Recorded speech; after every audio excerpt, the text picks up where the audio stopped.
And you guys always talk about how many times Trump has lied.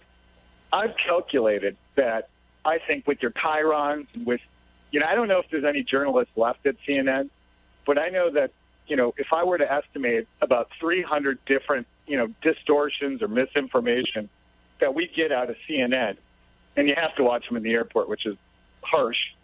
But if you added all that up to 46 months, it comes out to be 300,000 plus distortions of truth. So my thing is that you guys, this is how low you'll go, is that you went out and you made lies and you defamed a child. And then you had to settle out of court to pay this child for distorting information about this young individual.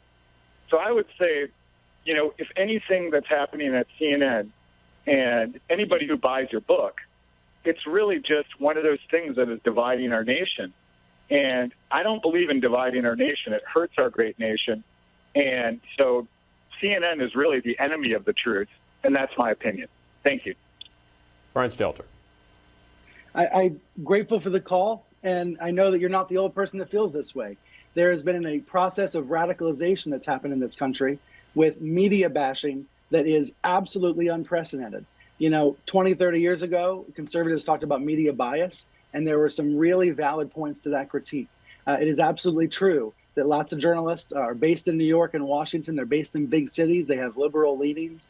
And mainstream newsrooms are built to make sure that bias doesn't seep into the news coverage. And yet sometimes it does. I absolutely acknowledge that. I think it's different to talk about things as if they're enemies. No American is an enemy of another American. No news outlet is an enemy of America.